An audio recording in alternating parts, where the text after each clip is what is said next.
పార్టీలకు అతీతంగా మరి పోలీస్ స్టేషన్కి మహిళా పోలీస్ స్టేషన్కి వెళ్ళిన తర్వాత ఎంతవరకు న్యాయం జరుగుతుందనేది మనం గుండె మీద చేసుకొని చెప్తే ఒక్కసారిగా ఆలోచించినట్టయితే దిశ యాక్ట్ వచ్చిన తర్వాత ఈ యాక్ట్ ఏ పరిధిలో పనిచేస్తున్నదని ఎవరు ఆలోచించట్లేదు అధ్యక్ష.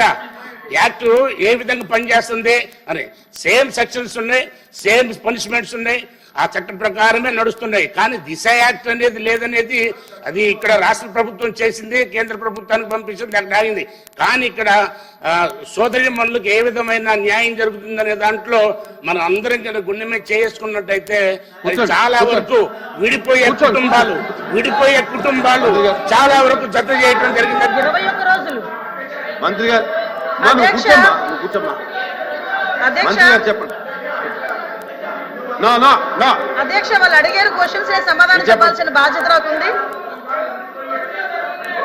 మంత్రి గారు మీరేం చెప్పదలుచుకుంటే చెప్పండి. అధ్యక్ష, గౌరవ సభ్యురాలు దిశ యాప్ గురించి ఎంతమంది నేను అదే చెప్తాను సార్. దిశ యాప్ గురించి ఎంతమంది డౌన్లోడ్ చేసుకున్నారు, ఎంతమంది ఫోన్లు చేశారు అన్నారు అధ్యక్ష.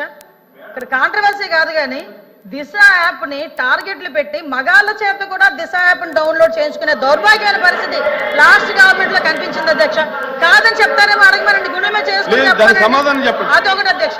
నిజంగా దిశ చట్టం అనేది ఇప్పుడు పోలీస్ ఆఫీసర్ మన గౌరవ సభ్యులు పోలీస్ ఆఫీసర్, ఆ పోలీస్ ఆఫీసర్ వినండి, నేను చెప్తున్నాను కదా, వినండి ఎందుకు గొడవ పెడతారు? నిజమా కాదా? దిశ యాప్ ని మగాళ్ళ చేత కూడా డౌన్లోడ్ చేసుకున్నారే కదా చెప్పారండి. 15 minutes.